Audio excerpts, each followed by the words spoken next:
A sloth, a donkey, and a curious human. Send a prompt and see what they're doing. One hits record with a question on his mind. Two brothers pick it up, see what they find. Corn takes his time, Herman's got the facts. Back and forth, they never hold back. My weird prompts, come on in, that's where we begin. My weird prompts, glad you're here. This episode was generated using artificial intelligence. Please verify facts. Hey, Herman and Corn, bring you this prompt from the shelter here in Jerusalem. This is V2 of the prompt, and the first one was interrupted by the two crazy loud blasts. I'm sure those have been, in general, as we mentioned, for operational security, you refrain from sharing details about things, but those were so loud that I'm pretty sure. And this was underground in a shelter. I'm sure on the surface they were very loud. I haven't even checked yet. Imagine those were probably interceptions. So we talked in recent episodes, we're talking about the Iran-Israel war that's just begun. Today, the 28th of February. And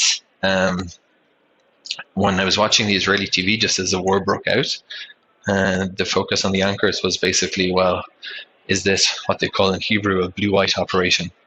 That's a euphemism for Israeli, named after the national flag. In other words, is Israel truly going it alone, or is this going to be joint with the US after all this build-up of force? And my read on it is probably that it seemed almost as if the Israeli Air Force had to put down their first strikes. Maybe that was prearranged with the US, but that it wouldn't really make sense that America would deploy this massive, we talked about the Boeing Growler, we talked about the other capabilities moved in here over recent weeks, that this would just be purely to put up a shield over the Middle East. We did see as well yesterday, I think you mentioned in the sit-rep last night, a couple of really interesting aspects, namely that we've seen what's different than the previous war is some countries refusing in advance to allow use of their airspace. And we saw yesterday that I believe Qatar was not allowing Israeli Air Force, the U.S. Air Force, to operate from one of their almost 800 global overseas military centers. So that was significant. Some of the commentary I was reading on X last night said that this was kind of part of the dynamics. It didn't seem like it was going to script. And at the very last minute, Qatar not allowing the US, or maybe again this was something pre-planned, but I don't think there's any use in speculating on that. So I'd love to know, Herman and Corn, your take upon what a truly joint operation is going to look like for Israel and the US. Of course, we can all read the news. I'd love to get your sort of behind the news, which is I think always what we specialize in doing, is extrapolating from previous and known open source information to create a more vivid and realistic picture of what's actually going to be happening today. We have these huge capabilities now in the region, from the Gerald Ford through to the THAAD, the Arrow system, massive joint up air defenses. And I guess we talked about the Middle East air defense, that informal alliance, semi-formal alliance, regarding which countries might be involved, and coordination across these multiple partners, but primarily what would have to involve an extremely close partnership between the US and Israel specifically. And maybe we might see a second partnership for defense. But I'd love to talk really about the specifics, even down to the deconfliction friend or foe systems, and what a truly joint up military operation between the US and Israel would involve. And if I'm not mistaken, I don't think we've really much precedent for it, something like this in the past. So we don't have precedent, but let's talk about what it might actually look like in practice. Well, that was a heavy one from Daniel.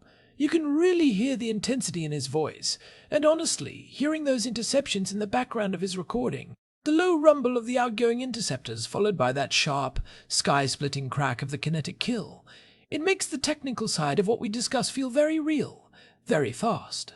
It is one thing to talk about missile defense in a vacuum, But it is another thing entirely to hear it happening over a civilian population center. It certainly does. Herman Poppleberry here, and I have to say, Daniel's question about the nature of this joint operation is exactly what we need to be digging into today.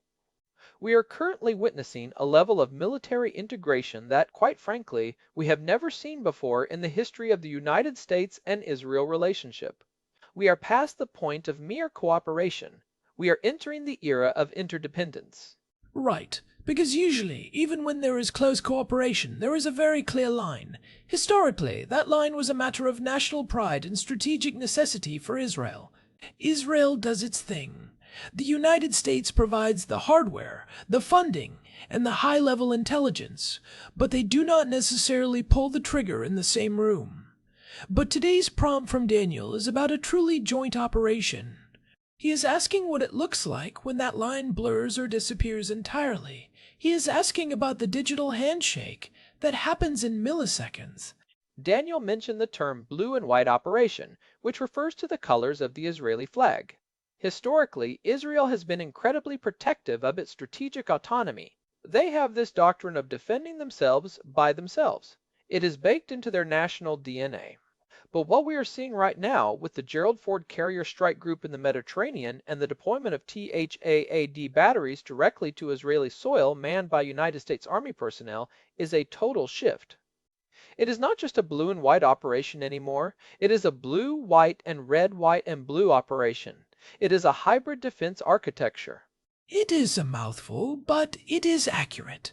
I want to start with the assets Daniel mentioned.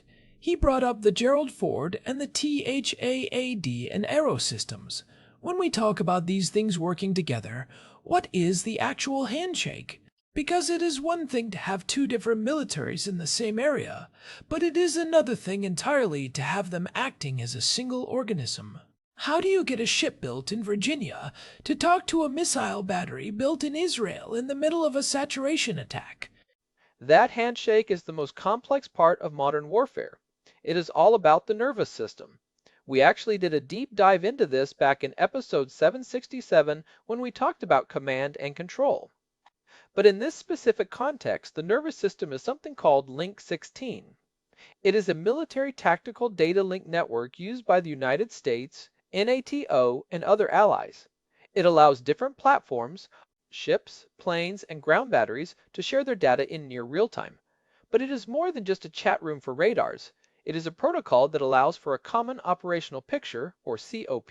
So, if a radar on a United States destroyer, say the USS Arleigh Burke, which is part of the forward screen in the Mediterranean, picks up a salvo of 30 ballistic missiles launched from the east, an Israeli Arrow battery in the Negev sees that same data instantly.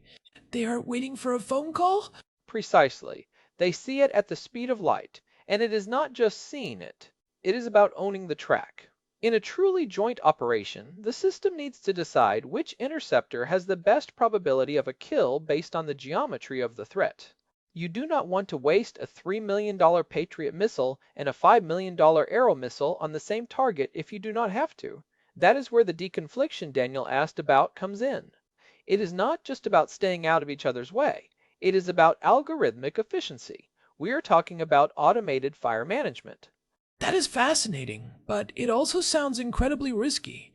If you're relying on an algorithm to deconflict, what happens if the systems have a disagreement? Or even more basic, how do they know for sure who is a friend and who is a foe when the sky is crowded with drones, missiles, and fighter jets from half a dozen different countries? I mean, in a high-intensity conflict, the electromagnetic spectrum is a mess. That brings us to IFF, or Identification Friend or Foe. It is a cryptographic system. Your aircraft or your missile battery sends out an interrogation signal, and the other platform sends back a coded response. If the code matches, you are a friend. If it doesn't, or if there is no response, you are a bogey. The challenge in a joint operation between the United States and Israel is that while both countries use very advanced systems, they are not always using the exact same versions of those codes or the same hardware interfaces. Wait, so they have to share their most sensitive cryptographic keys with each other? That seems like a massive hurdle for two countries that, despite being close allies, still have their own intelligence secrets and sovereign concerns. It is a massive hurdle. Usually they would use a gateway, a literal piece of hardware that acts as a translator between the United States Link 16 and the Israeli proprietary systems like the Golden Almond or Citron Tree networks. But in a high-intensity conflict like the one Daniel is describing, those gateways can become bottlenecks. They add latency. And when you are dealing with a ballistic missile traveling at Mach 5 or Mach 10, every millisecond of latency is a mile of travel.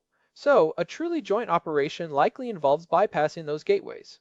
It means having United States personnel sitting in Israeli command centers, the pits, in Tel Aviv, and Israeli liaisons on the bridge of the Gerald Ford with direct access to the raw data feeds. It is a level of technical intimacy that is almost unprecedented. That is the vivid picture Daniel was looking for. We are talking about United States officers in the bunkers in Israel, staring at the same screens as their Israeli counterparts, sharing the same coffee, and making split-second decisions on whether to launch a United States-made interceptor from an Israeli-owned battery. But let's look at the assets themselves. Daniel mentioned the Boeing EA-18G Growler. Now, that is an electronic warfare plane. How does that fit into a joint defense? It seems like it would just make the friend or foe problem worse. The Growler is the ultimate disruptor. Its job is to jam enemy radars and communications. It shouts across the spectrum so the enemy can't hear their own signals. But here is the catch, and this goes back to your point about deconfliction. Jamming is a blunt instrument. If a United States Growler is screaming electronic noise to blind an Iranian radar, it could also potentially blind the radars on an Israeli F-35 or an Arrow battery if they aren't perfectly coordinated. So, they have to coordinate their jamming frequencies? Like a choreographed dance in the radio waves. It is called electronic deconfliction. They have to carve out little windows or notches in the electromagnetic spectrum. It is like a radio station. You stay on 98.1 and I will stay on 98.5. But in war, the enemy is constantly trying to hop frequencies to find a clear channel. So, the United States and Israel have to be dancing the same dance in real time, changing their frequencies in a prearranged, synchronized pattern so they don't jam each other. This is managed by something called a Joint Restricted Frequency List. It is a list of frequencies that are off limits for jamming because our own sensors need them to see the incoming threats. I'm thinking about the logistics of this too. Daniel mentioned the billion-dollar math of missile defense, which we covered in episode 744. If the United States is providing the THAAD shield, which stands for Terminal High Altitude Area Defense, that is a United States Army asset. It is manned by United States soldiers. If they are on Israeli soil and they fire an interceptor to protect an Israeli city, that is a direct United States combat action. That is a huge escalation from just providing the equipment. It is the ultimate commitment. And it is not just about the firing, it is about the integration. The THAAD radar, the TPY-2, is arguably the best mobile radar in the world. It can see things thousands of miles away. When that radar is integrated with the Israeli Arrow system, you are creating a layered defense that is greater than the sum of its parts. The THAAD can track the missile in the high atmosphere, and the Arrow can take it out, or vice versa. They are essentially creating a single, seamless umbrella over the entire region, but you're right about the math. Every THAAD interceptor costs about $12 million. Every Arrow 3 is about $3 million. If the enemy is firing drones that cost $20,000, the math is working against the defenders. That is why the joint operation has to be so efficient you cannot afford to double tap a cheap target with expensive interceptors. But Daniel also mentioned some friction. He brought up the report that Qatar might be refusing the United States use of its airspace or bases for operations against certain targets. How does that affect a joint operation? If the United States is restricted in where it can fly from, does that put more pressure on the Israeli side of the partnership? It absolutely does. The United States has a massive footprint in the Middle East, with bases in Qatar, Bahrain, and the United Arab Emirates. But those countries have to walk a very fine diplomatic line. They are caught between their security partnership with Washington and their regional relationships. If they feel like a United States-Israel joint operation is going too far, they might pull the rug out in terms of basing. This is where the Gerald Ford carrier strike group becomes so vital. A carrier is sovereign, United States territory. It is 4.5 acres of sovereign soil that can move 30 knots. It doesn't need anyone's permission to launch a plane. So, the carrier becomes the hub for the joint operation, because it is the only place where the United States has total freedom of action. It is the floating fortress that bypasses regional politics. It becomes the primary node for the United States' contribution to the air defense and the strike capabilities. But it also means that the data links have to be even more robust, because now you are talking about connecting a ship in the middle of the sea to a command center in a bunker in Israel, while potentially flying through contested airspace. You are relying on satellite links, SHF and EHF, which can be jammed or spoofed, so the jointness has to extend into space too. I want to go back to the idea of historical precedent. Daniel mentioned that there isn't much of it for this kind of joint operation, and he is right. In the first Gulf War, back in 1991, when Iraq was firing Scud missiles at Israel, the United States actually pressured Israel not to respond. They sent Patriot batteries to Israel, but they wanted to keep the operation separate to avoid upsetting the Arab members of the coalition. It was deconfliction by separation. That is the perfect historical contrast. Back then, it was about separation. Today, it is about integration. And the reason is the sheer scale and speed of the threat. In 1991, a Scud was a relatively slow, inaccurate missile. Today, we are talking about precision-guided ballistic missiles, cruise missiles that hug the terrain, and swarms of drones that can overwhelm a single radar. No single country, not even the United States with all its power, can manage that kind of volume perfectly on its own in a theater as crowded as the Middle East. The Secret Air Defense Alliance. We talked about in episode 696, sometimes called MEAD, or Middle East Air Defense, is the precursor to this. It is about sharing radar data across borders to give everyone more warning time. It is a volume problem. If you have 1,000 incoming objects, you need 1,000 solutions. But what Daniel is asking about is much more formal than just sharing data. It is a shared command structure. Does that mean there is a single commander for both United States and Israeli forces in this scenario? Is there a general who can order both an Israeli F-35 and a United States Navy destroyer to fire? That is the million-dollar question. In a typical joint operation, like NATO, you have a supreme allied commander. But the United States and Israel don't have that kind of formal treaty structure. What they likely have is a coordinated command. Two separate rooms that are so tightly linked by video, data, and personnel that they act as one. They have pre-approved rules of engagement, or ROE. Pre-approved spontaneity, as we called it in that episode. They have already decided if X happens, we both do Y. There is no time for a phone call to the president or the prime minister when a missile is 30 seconds from impact. The deconfliction has to be baked into the software. We are seeing the rise of AI-driven command tools. Systems like Fireweaver or the United States Army's IBCS, Integrated Battle Command System, are designed to look at every sensor and every shooter on the network and suggest the best pairing in real time. Let's talk about the friend or foe systems again, because I think there is a nuance there that people might miss. It is not just about identifying a plane as a friend, it is about identifying a missile as a threat. If Israel launches an interceptor, how does the United States THAAD system know that is an Israeli interceptor and not another incoming enemy missile? Because to a radar, a fast-moving object is just a blip with a vector. That is where the track data and telemetry come in. Every object in the sky has a signature, its speed, its trajectory, its radar cross-section. The joint system maintains a single database of every object. When an Israeli battery launches, it immediately broadcasts the launch point and the intended trajectory of that interceptor to the network. The United States systems see it, recognize the signature and the origin point, and tag it as a friendly interceptor. If they didn't, you could have a nightmare scenario where a United States ship tries to shoot down an Israeli interceptor thinking it is an enemy missile. That is, the blue-on-blue scenario Daniel is worried about. That would be the ultimate failure of deconfliction. And with the amount of hardware Daniel is describing, the Ford, the THAAD, the arrows, the growlers, the margin for error is non-existent. You are talking about thousands of objects in a very small piece of sky. It really is. And you have to consider the cyber dimension too. In a joint operation, you are opening up your networks to each other. That creates a huge surface area for an enemy to attack. If a hacker can get into the Israeli data link, can they then jump into the United States link 16? The security protocols for this kind of integration are probably as complex as the weapons systems themselves. They use cross-domain solutions hardware that allows data to pass but blocks malicious code. It is like a digital airlock.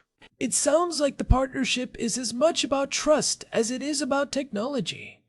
You are trusting your ally with your data, your codes, and ultimately the lives of your soldiers. If a United States THAAD battery misses a target because of an Israeli data error, or vice versa, the political fallout would be massive. And that is why this is so unprecedented. This level of intimacy between two militaries is usually reserved for the closest of treaty allies, like the United States and the United Kingdom or Australia. To see it happening in real time in a combat zone in the Middle East is a shift in the global security architecture.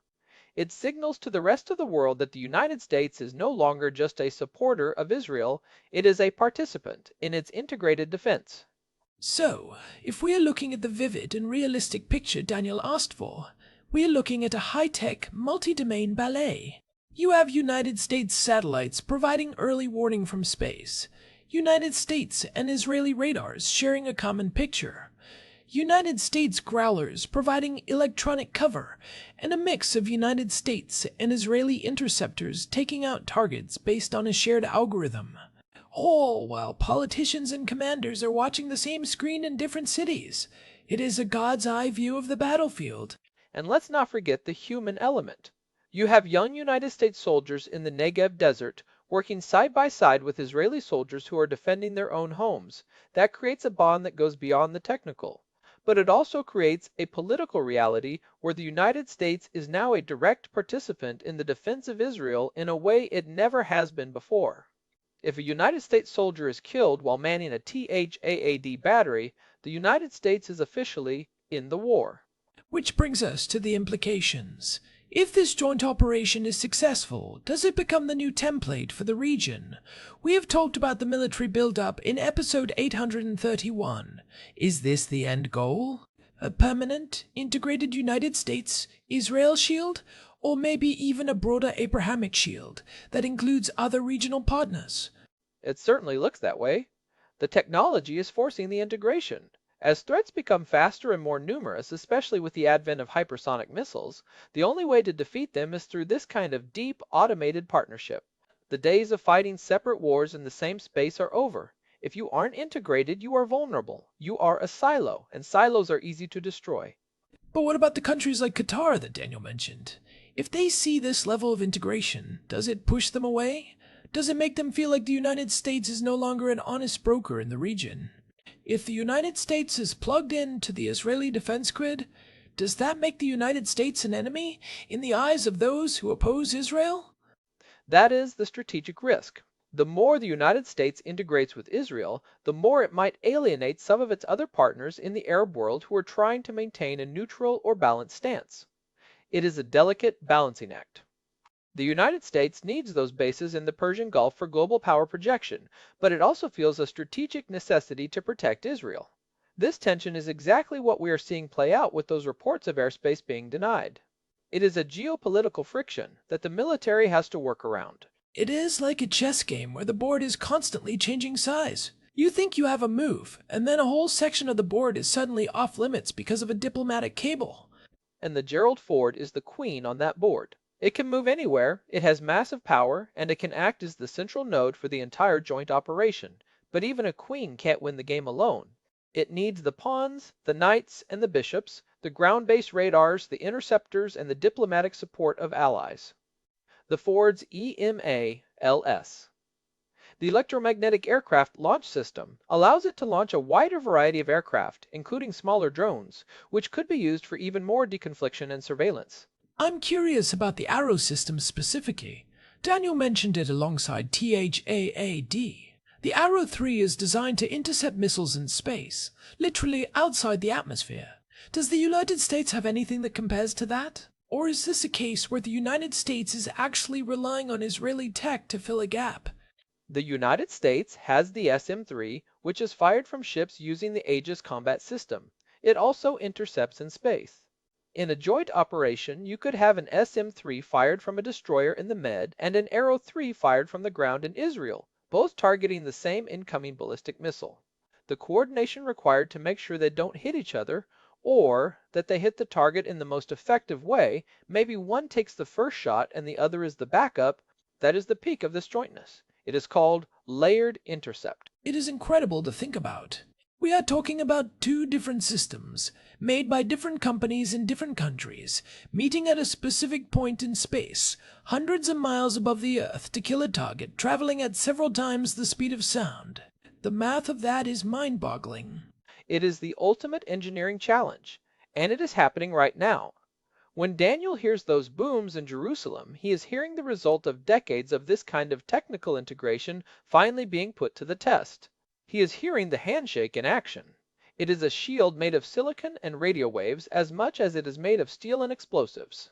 It makes me think about the practical takeaways for our listeners. This isn't just about cool weapons. It is about the shift from national defense to collective defense in the age of high-speed warfare. If you are a country today, you almost can't afford to go it alone if your neighbor has advanced missiles. You have to be part of a grid. That is the big lesson. Integration is the only defense against saturation. If an enemy fires 1,000 drones at once, no single system can catch them all. You need a network. You need the United States, Israel, and hopefully other regional partners all plugging their sensors and shooters into the same grid. This is what the Pentagon calls JADC2, or Joint All-Domain Command and Control.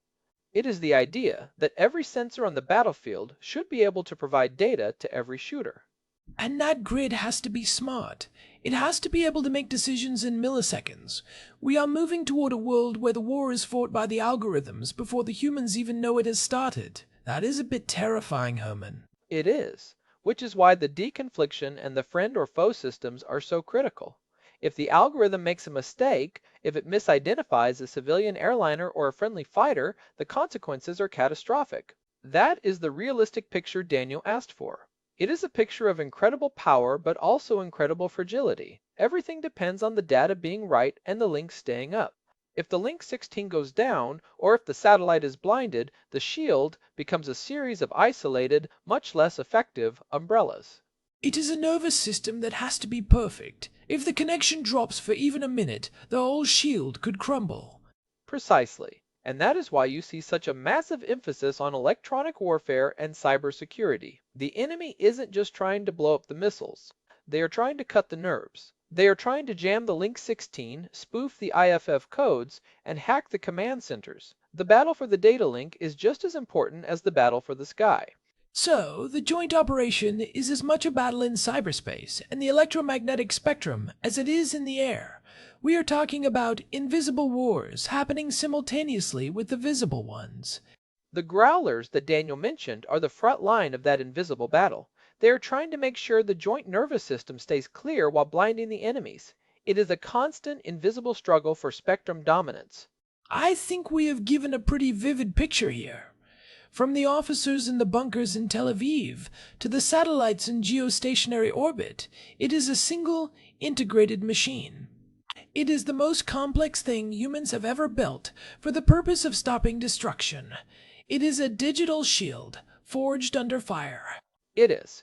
And it is a shield that is being updated and refined every single day. Every time a missile is fired, the data is analyzed, the algorithms are tweaked, and the handshake gets a little bit faster. We are watching the evolution of warfare in real time. Well, I think that covers the core of Daniel's prompt. It is a fascinating and, as I said, somewhat terrifying look at the modern face of war. Before we wrap up, I want to remind everyone that if you found this deep dive interesting, we actually touched on some of the broader strategic context in episode 581, where we specifically looked at the THAAD shield and its role in global deterrence. It is a great companion. Listen to this episode. Definitely. And if you have questions or your own prompts about this or anything else, maybe you want to know more about the specific radars or the cybersecurity side, please get in touch. We love hearing from you. You can find us at myweirdprompts.com, where we have our full archive and a contact form. You can also email us at show@myweirdprompts.com. We are available on Spotify, Apple Podcasts, and pretty much everywhere else you get your audio fix. And if you are enjoying the show, we would really appreciate a quick review on your favorite podcast app. It really does help other people find us and join the conversation. It keeps the grid growing, so to speak. We also want to give a quick shout out to Daniel for sending in such a timely and important prompt. It is why we do this show, to take these complex, scary headlines and break them down into something we can understand. Our music, by the way, is generated with Suno. It has been a pleasure as always, Korn. This has been My Weird Prompts. Thanks for listening, everyone. We will catch you in the next one. Goodbye. Goodbye. This episode was generated using Gemini Flash 3. Text-to-speech engine was Chatterbox. Thanks for listening to our show, My Weird Prompts, where our thoughts go from slow takes to facts on cue. We change and follow through. My weird prompts, that's the flows from sloth, from man, from long-eared host. My weird prompts, until next time, stay curious, keep weird.